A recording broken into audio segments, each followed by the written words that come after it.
Function function भनेको के त भने एउटा रिलेसन हो। रिलेसनको type, special type of relation, कुनै एउटा स्पेशल टाइप अफ रिलेसन हो जसमा चाहिँ के हुन्छ त भने एभ्री इलिमेन्ट अफ मानव यसरी बुझाउन म एउटा इक्जाम्पल दिन्छु ल भाइ बहिनीलाई। पहिला जस्तो हामीसँग दुईवटा सेट छ, एउटा सेट ए छ, एउटा सेट बी छ। सपोज है 1 2 3 4 यहाँ ABCD छ सपोज है। अब यो हेरौँ है त, एउटा रिलेसनको मैले म्यापिङ डायग्राम बनाएको छु। त्यो रिलेसन कस्तो रिलेसन त भने यो चाहिँ 1 A सँग 1 A 2 B 3 C र 4 D भएको एउटा रिलेसन हो। यदि कुनै पनि रिलेसनमा फर्स्ट सेटको एभ्री इलिमेन्टले सेकेन्ड सेटको युनिक इलिमेन्टसँग, युनिक भनेको ओन्ली वान है, ओन्ली वान, युनिक भनेको फेरि ओन्ली वान इलिमेन्टसँग रिलेसन राख्दछ भने त्यस्तो टाइपको रिलेसनलाई हामीले फङ्सन भन्छौँ। जस्तो यो एउटा ए देखि बी सम्मको जुन ए देखि बी को जुन रिलेसन छ, यो रिलेसनमा फर्स्ट सेटको प्रत्येक इलिमेन्टले अर्थात् सेट ए को सबै इलिमेन्टले सेट बी को युनिक इलिमेन्टसँग, युनिक भनेको ओन्ली वान इलिमेन्ट है, ओन्ली वान, एउटा मात्र इलिमेन्ट। जस्तो यहाँबाट यसले एउटा मात्र इलिमेन्ट भन्न खोजेको, एउटा मात्र इलिमेन्टसँग रिलेसन राख्दछ भने त्यस्तो टाइपको रिलेसन, यस्तो टाइपको जुन रिलेसन छ यो रिलेसनलाई हामीले के भन्छौँ भने फङ्सन भन्छौँ। जस्तो मैले यहाँ किन मैले यो लिएर यो फङ्सन भने त भने जस्तो हाम्रो यहाँ सेट ए छ 1 2 3 4 छ, सेट बी छ A, B, C, D छ। अब भाइ बहिनीहरूलाई मैले ए क्रस बी को बारेमा कार्टेसियन प्रोडक्टको बारेमा भनिरहनु पर्दैन होला। यसको कार्टेसियन प्रोडक्ट भनेको के हुन्छ त भने 1 A 1 को बीलाई 1 B 1 को C लाई 1 C र 1 को D लाई 1 D, त्यस्तै 2 A 2 B 2 C 2 D, त्यस्तै 3 A 3 B 3 C र 3 D, अनि त्यस्तै 4 A 4 B 4 C। यो चाहिँ के त भने भाइ बहिनीहरू यो ए र बी को कार्टेसियन प्रोडक्ट। अनि हामीले रिलेसन भनेर के पढाएछौँ त भने रिलेसन भनेको ए र बी कुनै दुईवटा नन इम्टी सेट्सको कार्टेसियन प्रोडक्टको सबसेट भनेको छौँ। अब हेर त भाइ बहिनी हो, मैले यो जुन अर्डर पेयरहरू लिएको छु यो त यसको सबसेट हो। त्यो भएको हुनाले यो रिलेसन। सबसेट त धेरै लिन सकिन्छ, यहाँबाट सबसेट धेरै बनाउन सकिन्छ, तर यो पनि एउटा सबसेट हो। अनि त्यो सबसेटहरूमध्ये पनि त्यस्तो स्पेशल टाइपको सबसेट जसमा चाहिँ फर्स्ट सेटको प्रत्येक इलिमेन्टले सेकेन्ड सेटको युनिक इलिमेन्टसँग रिलेसन राख्दछ भने त्यस्तो टाइपको रिलेसनलाई हामीले के भन्छौँ त फङ्सन भन्छौँ। त्यस्तो टाइपको रिलेसनलाई हामीले फङ्सन भन्छौँ। भाइ बहिनीले कुरा बुझ्या हो है। अब जस्तो ल हेरौँ है त, अब मैले यसको डेफिनेसन लेखिदिन्छु अनि फङ्सन कसरी हुन्छ यसलाई हेरौँ। डेफिनेसन है, a relation from say two non-empty sets A to B is known as a function if every element of set A is mapped with unique element of set B। भनेको कुनै पनि relation के अरे set ए बाट set B को relation जहाँ कुनै पनि के अरे दुईवटा नन इम्टी सेट्स ए र बी मा चाहिँ ए देखि बी सम्मको जुन दुईवटा रिलेसन के कुनै एउटा नन इम्टी कुनै एउटा रिलेसन छ, जुन रिलेसन चाहिँ पहिलो सेटको हरेक इलिमेन्टले दोस्रो सेटको युनिक इलिमेन्टसँग रिलेसन राख्दछ भने त्यस्तो रिलेसनलाई हामीले के भन्छौँ त भने फङ्सन भन्छौँ। त्यस्तो रिलेसनलाई हामीले के भन्छौँ फङ्सन। अब के रहेछ त फङ्सन भनेको, फङ्सनको डेफिनेसन के छ भने a relation from two non-empty sets is known as a function if every element of set A is mapped with unique element of set B। भनेको कुनै पनि रिलेसन सेट ए बाट सेट बी को relation जहाँ दुईवटा नन इम्टी सेट्स ए र be मा चाहिँ ए देखि बी सम्मको जुन दुईवटा रिलेसन के के कुनै एउटा नन इम्टी सेट्स ए बाट सेट बी को रिलेसन राख्दछ भने त्यस्तो रिलेसनलाई हामीले के भन्छौँ त फङ्सन भन्छौँ। अब के रहेछ त फङ्सन भनेको A to B is called function if every element of set A is mapped with unique element of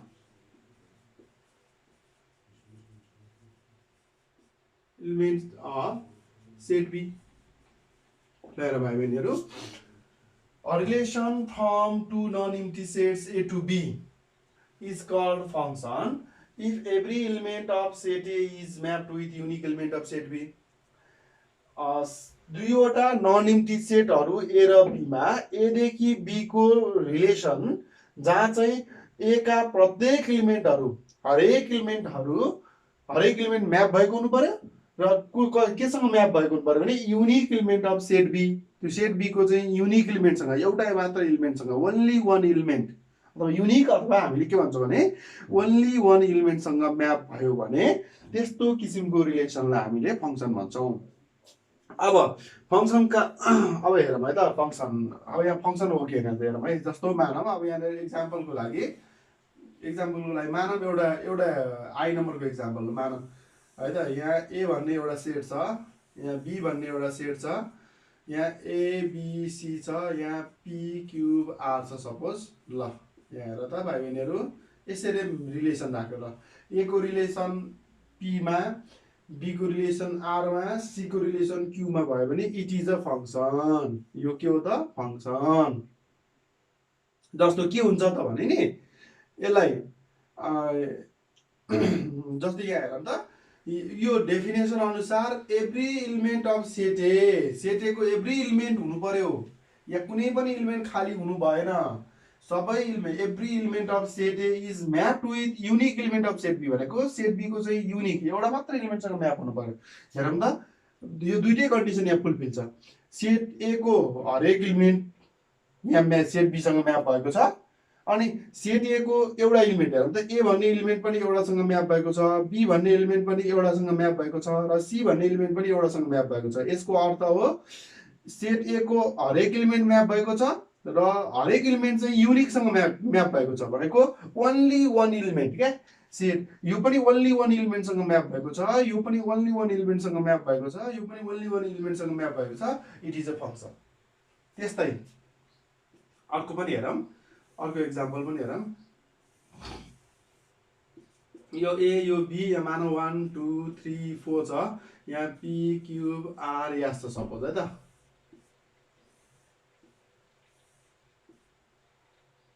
यो फङ्सन हो कि होइन होला भाइ पनि हो?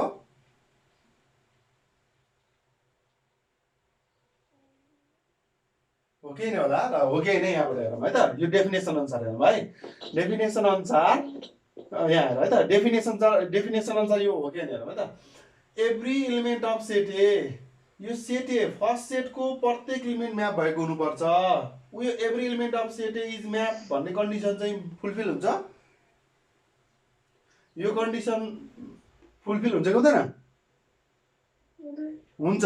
हेर न every element of set A is map, set ए को एभ्री इलिमेन्ट म्याप भएको हुनु पर्यो। यहाँ म्याप हुनु कुनै इलिमेन्ट खाली छ, कुनै इलिमेन्ट बाँकी छ छैन भनेपछि यहाँ एभ्री इलिमेन्ट म्याप भएको छ।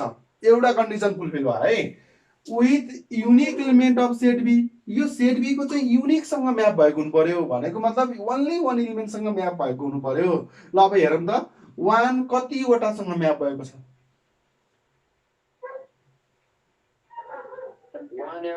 ओन्ली वान हो। 2 पनि ओन्ली वान इलिमेन्टसँग म्याप भएको छ। 3 ओन्ली वान इलिमेन्टसँग म्याप भएको छ। 4 पनि ओन्ली वान इलिमेन्टसँग म्याप भएको छ। भनेपछि त यो कन्डिसन मिल्दो रहेछ नि त योसँग। हेर त एभ्री इलिमेन्ट अफ सेट ए को एभ्री इलिमेन्ट म्याप भएको हुनु पर्यो। इज म्याप्ड विथ म्याप भएको हुनु पर्यो केसँग त भने unique element of set B को युनिक इलिमेन्टसँग म्याप भएको हुनु पर्यो भनेको एउटा मात्र इलिमेन्टसँग म्याप भएको हुनु पर्यो ओन्ली वान इलिमेन्टसँग। भनेपछि यो पनि एउटा के रहेछ त भने फङ्सन रहेछ। यो पनि एउटा के रहेछ त फङ्सन रहेछ। कुरा बुझ्छौ? फङ्सन यो पनि फङ्सन हो है। अब यहाँ हेर त फेरि मैले अर्को पनि एउटा इक्जाम्पल दिएँ। यो इक्जाम्पल फङ्सन हो कि होइन चाहिँ हेर्ने हामीले। फङ्सन यो मैले दिएको इक्जाम्पल फङ्सन हुनै हुन्छ भन्ने नै ग्यारेन्टी छैन।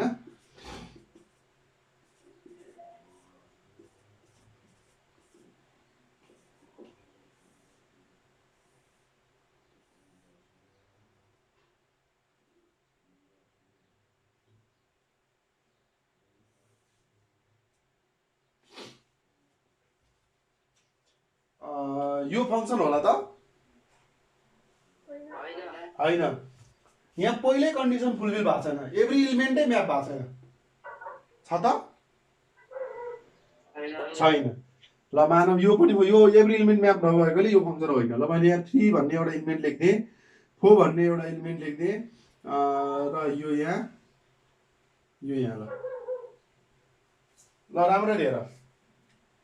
यो फर्स्ट कन्डिसन फुलफिल हुन्छ कि हुँदैन? हुन्छ।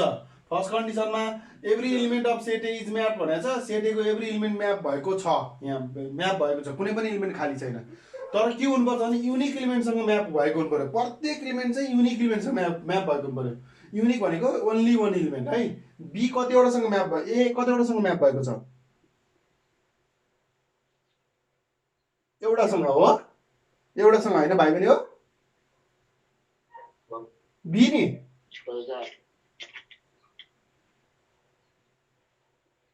बी पनि एउटासँग, गुड। सी नि भनेपछि त यो कन्डिसन यहाँ आएर फेल खायो नि।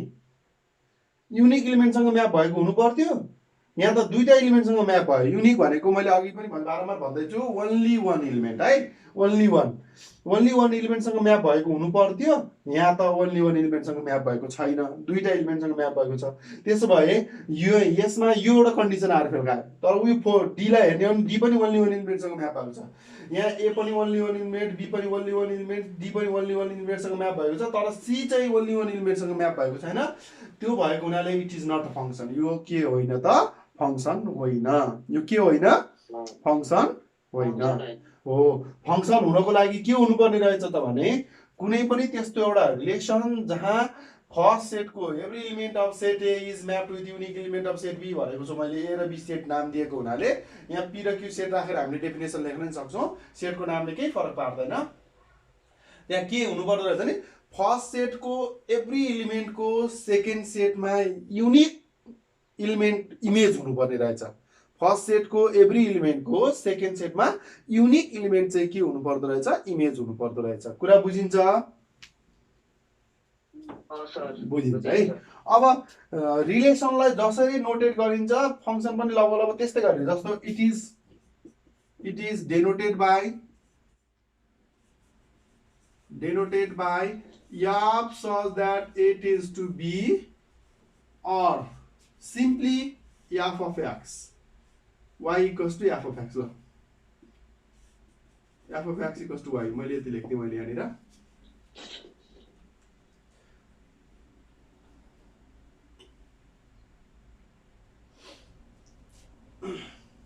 अब यसको अर्थ मैले यहाँनिर अलिकति यहाँ प्रश्न पार्छु भाइ बहिनीहरूलाई। यो मैले अझै यसलाई यसरी लेख्दिएँ y equals to f of x। यो भने के भने नि, यहाँ ध्यान दिएर हेरौँ भाइ बहिनीहरू, हामीले कुनै पनि रिलेसनमा डोमेनका इलिमेन्टहरू भनेको एक्स कम्पोनेन्ट र को डोमेनका इलिमेन्टहरू भनेको वाइ कम्पोनेन्ट भनेर पढाएको छ हो है। अब भनेपछि मैले यहाँ इक्जाम्पल यो त्यो भन्नु खोजेको के भने नि, जस्तो फेरि यो टर्म्सहरू चाहिँ अलिकति फेरि कन्फ्युजन हुने टाइपको हुन्छ फेरि पछि बुझिएन भने। ल यो याप भन्ने एउटा रिलेसन छ सपोज है, रिलेसन। अब यो रिलेसन चाहिँ फङ्सन हो भने यहाँ यो सेट ए को इलिमेन्टलाई एक्सले डेनोट गरिन्छ। Every element of set A is denoted by x है। यो डेनोटेड बाई एक्स किन एक्स त भने यो भनेको डोमेन हो, डोमेनका एभ्री इलिमेन्ट भनेको x component of order pair हो, अर्डर पेयरको एक्स कम्पोनेन्ट हो। त्यही भएर एभ्री इलिमेन्ट अफ सेट ए भनेको चाहिँ एक्सले रिप्रेजेन्ट गरिने भयो र सेट बी, यो सेट बी भनेको चाहिँ वाइले रिप्रेजेन्ट गरिने भयो। अनि के हुन्छ त भने यो सेट बी का इलिमेन्टहरू भनेको हेर त, यहाँ सेट बी का इलिमेन्टहरू भनेको कस्तो इलिमेन्ट त भने जसले चाहिँ सेट ए को इलिमेन्टहरूसँग रिलेसन राखेको हुन्छ। जस्तो सेट बी का इलिमेन्टहरू भने त्यस्ता इलिमेन्टहरू हुन् जसले चाहिँ सेट ए का इलिमेन्टहरूसँग रिलेसन अर्थात् याकसँग रिलेसन राखेको हुन्छ। त्यही भएर यो वाइ भनेको चाहिँ कस्तो इलिमेन्ट त भने यो याक भन्ने फङ्सनमा वाइ भनेको एक्ससँग रिलेसन राख्ने इलिमेन्ट हो भन्नको लागि हामीले के भन्छौँ भने y equals to f of x. यसको अर्थ वाइ यो जुन रेन्ज छ यो रेन्ज अथवा यो कोडोमेनको इलिमेन्टहरू भनेको याक भन्ने फङ्सनमा एक्सका इमेजहरू हो, एक्सका इमेजहरू अथवा याकसँग रिलेसन राख्ने इलिमेन्टहरू हो वाइ भनेको भन्न खोजेको यसले है। यो याक्स भनेको जुन याक्स भन्ने इलिमेन्ट छ, याक्स भन्ने इलिमेन्ट चाहिँ याक भन्ने फङ्सनमा यो वाइसँग रिलेसन राख्ने इलिमेन्टहरू हो भन्न खोजेको। जस्तो अब हामीले यसलाई के भन्छौँ भने नि यसलाई हेर्ने हो भने नि यसलाई अब यो आधारमा डेनोट गर्ने हो भने वाइ भनेको हाम्रो पी हो।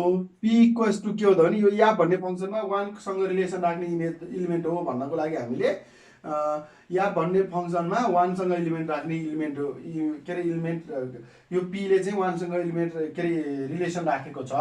फेरि यही पीले याक भन्ने फङ्सनमा टूसँग पनि इलिमेन्ट रिलेसन राखेको छ। यसरी लेख्छौँ हामीले। अनि यो आरले यो क्यूको त यहाँ रिलेसन छैन, त्यही भएर अब यसको आरको हेर्नु पर्यो भने आर भनेको वाइ हो। त्यही भएर हामीले यहाँनिर वाइ कस्तो एफएक्स भन्नुको अर्थ यहाँनिर आर भने त्यस्तो इलिमेन्ट हो जसले याक भन्ने रिलेसनमा यो याक भन्ने फङ्सनमा याक भन्ने फङ्सनमा 3 सँग रिलेसन राख्दछ। त्यस्तै यास भन्ने त्यस्तो इलिमेन्ट हो जसले याक भन्ने फङ्सनमा 4 सँग रिलेसन राख्दछ भनेर यसरी डेनोट गर्न सक्छौँ हामीले फङ्सनका इलिमेन्टहरूलाई। भाइ बहिनीहरूले यो कुरा बुझेको हो? भाइ बहिनीले बुझेको हो नि रहेछ। मैले मेरो दिन्थेँ त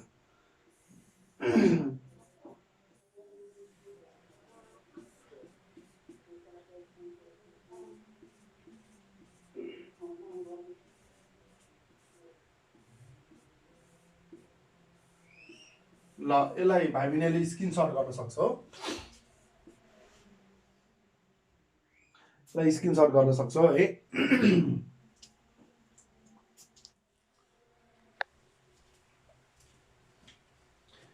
image and preimage of function है।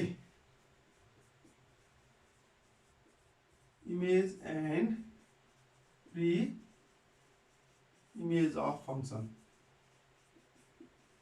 जस्तो कुनै पनि फङ्सनको इमेज र प्री इमेज भने के त भने हामीसँग मानव एउटा फङ्सन छ ल। जस्तो यो एउटा फङ्सन छ हेरौँ, यो ए देखि बी सम्म डिफाइन भएको एउटा फङ्सन 1 2 3 यो ए बी सी डी छ सपोज है त। यो 1 ए सँग म्याप भएको छ, 2 बी सँग म्याप भएको छ र 3 चाहिँ डी सँग म्याप भएको छ सपोज भने यहाँ के हुन्छ त भने डोमेनका हरेक इलिमेन्टलाई यस्तो रे यहाँबाट सुरु गर्छु ल। यसलाई पढ्दाखेरि 1 र एलाई पढ्दाखेरि के भनेर पढिन्छ त भने नि ए इज इमेज अफ 1 भनेर पढिन्छ। ए को इमेज ए चाहिँ 1 को इमेज हो। अनि 1 लाई ए को रेस्पेक्टमा भन्ने हो भने 1 इज प्री इमेज अफ ए भनिन्छ। 1 चाहिँ ए को प्री इमेज हो भनेपछि यहाँ बी चाहिँ 2 को इमेज हो, 2 चाहिँ बी को प्री इमेज हो। यो सी चाहिँ कुनै पनि सी को चाहिँ यहाँ कुनै पनि इलिमेन्टसँग एसोसिएट छैन, त्यो भएको हुनाले सी सँग इमेज पनि छैन र यो कसैको प्री इमेज पनि होइन है, के अरे इमेज पनि होइन र यसको कुनै प्री इमेज पनि छैन। त्यस्तै डी लाई हेर्यो भने 3 चाहिँ डी को प्री इमेज, डी चाहिँ 3 को इमेज। यसरी चाहिँ हामीले D is the image of 3 अथवा 3 is pre image of D भन्छौँ। अब यहाँबाट भाइ बहिनीले के कुरा बुझ्नु पर्यो भने इमेज भनेको कुनै पनि फङ्सनमा कोडोमेनका त्यस्ता इलिमेन्टहरू जुनसँग ए का इलिमेन्टहरू रिलेसन राख्दछ अथवा ए को इलिमेन्टहरू एसोसिएट हुन्छ, ए को इलिमेन्टहरू एसोसिएट हुन्छ त्यस्तो सेटलाई सेट अफ इमेज भनिन्छ। जस्तो यहाँ ए बी डी चाहिँ सेट अफ इमेज हो, ए बी डी चाहिँ सेट अफ इमेज हो भने प्री इमेज भनेको चाहिँ यो फङ्सनको ए को हरेक इलिमेन्टहरूलाई चाहिँ प्री इमेज भनिन्छ। यो प्री इमेजको सेट भनेको चाहिँ सबै हो 1 2 3 फङ्सनमा 1 2 3 चाहिँ प्री इमेज भयो। यो चाहिँ इमेज भयो, र यो चाहिँ के हो त भने pre image, set of pre image है, सेट अफ प्री इमेज भयो। कुरा बुझ्छौ? बुझ्छौ या बुझ्दैनौ? भनेपछि अब इमेज र प्री इमेज भने कस्तो रहेछ डेफिनेसन लेख्नु पर्यो भने नि, all function let f be a function from set A to B, then every element of set A is called pre-image of pre-image, हैन, pre set of pre-image, and the element in codomain which are associated with set elements of set A are called image। set A को set B को चाहिँ सबै इलिमेन्टहरू जुन चाहिँ एसँग एका इलिमेन्टहरूसँग associate छन् भने ती इलिमेन्टहरूलाई चाहिँ हामीले के भन्छौँ त भने ती इलिमेन्टहरूको सेटलाई चाहिँ इमेज भन्छौँ, इमेज, सेट अफ इमेज भन्छौँ। ल भाइ बहिनी, आजको लागि यति नै।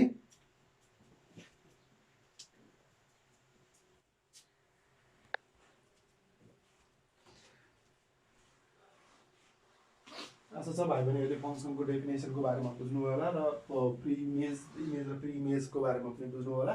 अब हामी अर्को भिडियोमा फङ्सनका टाइपहरूको बारेमा डिस्कस गर्नेछौँ र आजको लागि यति नै। धन्यवाद।